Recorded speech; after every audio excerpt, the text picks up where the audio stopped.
Անկագին հայրենակիցներ, աշխարհասփյուռ հայություն, բարի կամքի մարդիկ աշխարհում եք, իրավապաշտպաններ, մարդու իրավունքների պաշտպաններ, լրագրողներ։ Ստիպված դիմում եմ ձեզ, քանի որ այլ ընտրանք պարզապես չունեմ։ Դուք գիտեք, որ մենք արդեն 3 տարի այստեղ ենք, դատական գործընթացներ են գնում եւ այլ իհարկե մեծ խախտումներով, բայց վերջի այդ խախտումներին գումարվել է եւս մեկը։ Անհետացել են իմ այստեղ ուրեմն վերաքննիչ դատարան ուղղված նամակ բողոքներից, որպեսզի նաև վերաքննիչ դատարանում վերանայվի այս գործը։ Իսկ մենք դուք գիտեք, որ ուզում ենք դիմենք միջազգային դատարան։ Իմ հաստատանն է դրա մասին տեղյակ պահել 20 թվականի մայիսի 7-ին, ասելով, որ վերջին օրն է դիմումների հանձնման։ Եվ այն իհարկե անակնկալ էր, քանի որ վերջին օրը պետք է լիներ փետրվարի 25-ը, իսկ փետրվարի 23-ին ես 2 դիմում ուղարկել եմ մեկուսարանից, մի հատ էլ նամակ մեկուսարանի պետի միջոցով խնդրանքով, որ սա ուղարկեն։ Եվ այդ ամենը անհետացել է, չկա։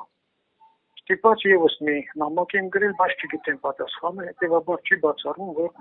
փորձ անեն, որ թույլ չտան, որպեսզի ես դիմումներս ներկայացնեմ վերաքննիչ դատարան։ Բացի դրանից մեկուսարանից տեղափոխվելու ժամանակ ապրիլի 21-ի մեկուսարանից բանտ արգրավել է նաև իմ վերջի ելույթը ուրեմն առաջին ատյանի դատարանում դեկտեմբերի 19-ին 2025 թվականին։ Սա նույնպես ոչ այլ ինչ է, քան քայլ ոչնչացնելու բոլոր քննադատական ուրեմն ելույթներ։ Հետևաբար խնդրում եմ բոլորդ սա ընդունեք որպես տեղեկություն միջազգային դատարանին, որպես ի վարույթ, իսկ միջազգային հանրությանը ի գիտություն, որովհետև մենք ուզում ենք իսկապես դիմենք միջազգային դատարան եւ այստեղ միայն այդ դրանով է հնարավոր այդ հարցը կարգավորել։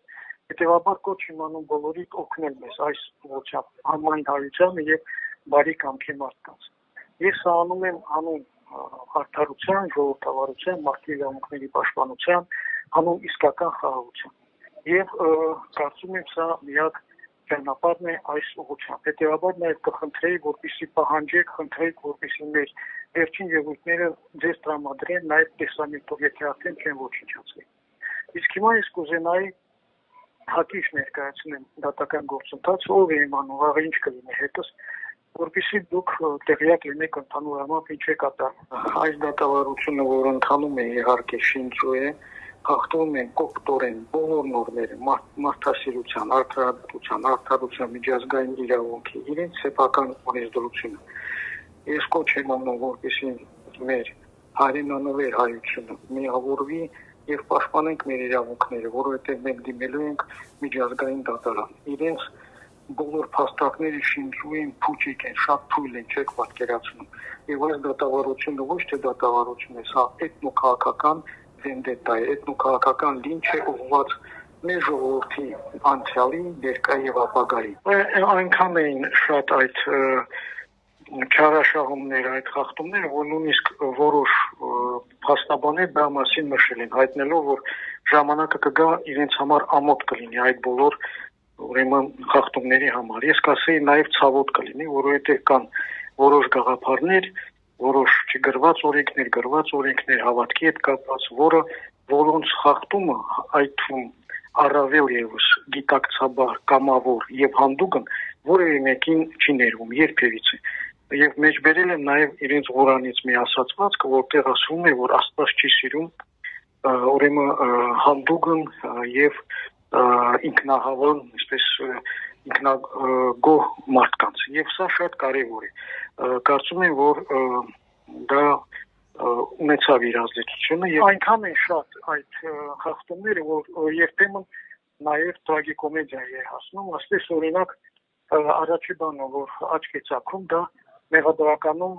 այն ինչ գտել են իմ մոտ խոզարկման ժամանակ։ Նրանք գրել են, որ հայտնաբերվել է 2 մետրական իրեր, սպիտակ եւ դեղին գույնի։ Այդ սպիտակ եւ դեղին գույնի իրերը իմ ոսկյա ոսնոցն է խաչով եւ տեղողորմյաս կամ թզբեղս, որը արծաթե եւ երկուստեղ ձերքի աշխատանք է։ Հիմա նշում են, որպես սպիտակ գույնի եւ դեղին գույնի ինչ-որ մետաղական իրեր, այսինքն այլ ասել երկարաթե, չգիտեմ, կթալ եւ այլն, ոնց հետո պիտի բացատրեք։ Սա հասկանում եք, սա պետական մակարդակով այսպես դարի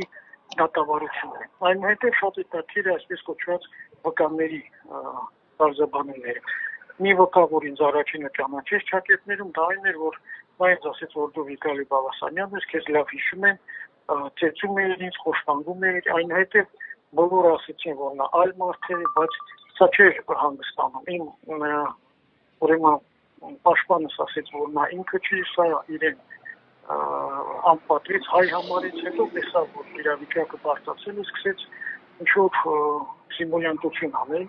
Մյուսը, որ ինձ ճանաչեց էլի ճակերտներում մի մարդ է, որ ասում է, որ ես իրեն խոշտանգում էի 1994 թվականի ձմռան։ Եվ ասում է, չես փոխվել առհասարակ, հասակը 2 մետր նույնն է, ուրեմն ոսկե գույն մորուքով, բեխերով եւ մազերով ոչ մի ձևով չես փոխվել։ Դա էլ ասում է, որ իրեն մատնանշելով մեզ ծեծում էինք դաշան ձևով 93 թե 92 թվականին կախել էինք գլուխը դեպի ներքև 7 օր պահել էինք այդ իրավիճակում ծեծում էինք երկաթի ձողերով ինչ-որ փայտերով ես հարցնում եմ ասում եմ նույնիսկ չղջիկները որոնք մեկ միլիոն տարի կամ միլիոնավոր տարիներ էվոլյուցիա են անցել չեն կարող ամբողջ օրը 7 օր իրար հետևից կախված մնան ո՞նց է դու կախված մնացել հասկանում եք նման բաները նորմալ դատարանում պետք է առնվազն 3 ուրեմն պատասխան տրվի դրանց կամ այդ մարդիկ պետք է ներողություն խնդրեն կամ նրանց նկատմամբ պետք է փոխհակամություն անել բժշկական միգուցե ինչ-որ խնդիրներ ունեն կամ պետք է որպես զրպարտություն համարեն եւ դատի տան ոչ մի բան տեղի չունեցավ հակառակը նրանք գալիս էին բոլոր դատավարությունների շատ ու շատ այլ դատավարությունների եւ նրանց ցույց են տալիս առաջին պլան իրենց հերոստատեսություն հետաքրքիր է նաեւ այն որ ուրեմն մեր քննության ժամանակ նախաքննության բերեցին եւ ցույց տվեցին ԼՂՀ ազգային ժողովի պատգամավոր Դավիթ Գալստյանի նկարը ասեցին որ սա հայտնի մաֆիոզ է որը ուրեմն զենք էր վաճառում ես ասեցի այդ մարդը դրա հետ կապ չունի հետո պարզվեց որ սա այլ Դավիթ Գալստյանը պատրոն Դավո կոչված անձ բայց խնդիրը նա է որ այդ պատգամավորի նկատմամբ արդեն 73 հատ վկա վկայություն են տվել եւ անձամբ ուրեմն իբրև թե տեսել են իրեն իհարկե երբ որ ես պատմեցի նրանք խառնվեցին հետո գնացին մոտ 2 ժամ հետո եկան ասեցին փոխել ենք եւ կասեք որ դուք փրկել եք Գալստյան Դավիթի կյանքը չգիտեմ ինչու են փրկել սա է իրավիճակը այդպեսին է եւ երբ որ նաեւ մեզ ներադրում են տնտեսական ապօրինի գործունեության մեջ նրանք բերում են որ ճանաչված պետությունները ապօրինի կազմավորումն են եւ նրանց հետ տնտեսապես որևէ կապ ունենալը արդեն ինքնին ուրեմն հանցագործություն է բայց ինչ է տեղի ունեցել դատավարության ժամանակ այդ թարգմանության սինխրոն սարքը պատրաստված եղել Թայվանի ես դա նկատեցի այսինքն իրենք դատում են անջատողականների օգտագործելով անջատողական աստորեն տեխնիկա բայց ասում են որ չի կարելի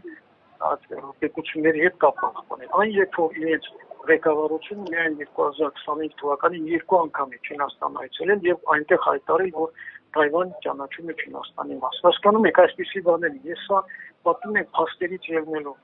սա ոչ թե երևակայություն հետեւաբար սա է իրավիճակը ինչի է այդպես որովհետեւ կարծում եմ կա պետական այսպես աշխարհակահաղական ատելություն ես մատնանշել եմ լայվ ինժեներները եւ սա է պատճառը հասարակ մարդիկ կապ չունեն մարդիկ նորմալ են ամենտեղ եւ այստեղ իրոք շատ մարդիկ տեսել են նաեւ շատ նորմալ մարդիկ ովքեր մեզ լավ են վերաբերվել լավ են վերաբերում եւ ընդհանրապես չկա վատ ազգ դրա համար ես երախտապատ եմ բոլոր նորմալ մարդկանց դեպաբար ճշմարտությունը պետք է ասենք այնպեսին ինչպեսին է կա լավ բաների մասնանշեն վատը նույնպես եւ սա է իրավիճակը այսինքն մենք ուզում ենք որ արդարություն լինի դրա համար ներկայացնում ենք եւ այս ամենը նաեւ միջազգային հանրության եւ օգտվելով առիթից ուզում եմ նաեւ շնորհակալություն հայտնել մեր բոլոր բարեկամներին ովքեր այս տարիների ընթացքում մեր մոտ էին մեր կողքին էին թե հայրենիքում թե մեր սփյուռքում թե մեր բարեկամները աշխարհով մեկ տարբեր երկրներում որոնք նույնիսկ ունեն իրար հետ ոչ խնդիրներ հատկապես ակտիվ է Եվրոպան Ամերիկան գիտենք եւ դա շատ լավ է պինդերեք մենք այս պահի դուրսությամբ դերևս ամեն ինչ նորմալ է եւ բանտում եւ այլը տեսնենք բայց շատ շնորհակալություն որտեղ այդ պայքարը ոչ միայն մեզ համար է դա արդարության մարդու իրավունքների ժողովրդավարության համար է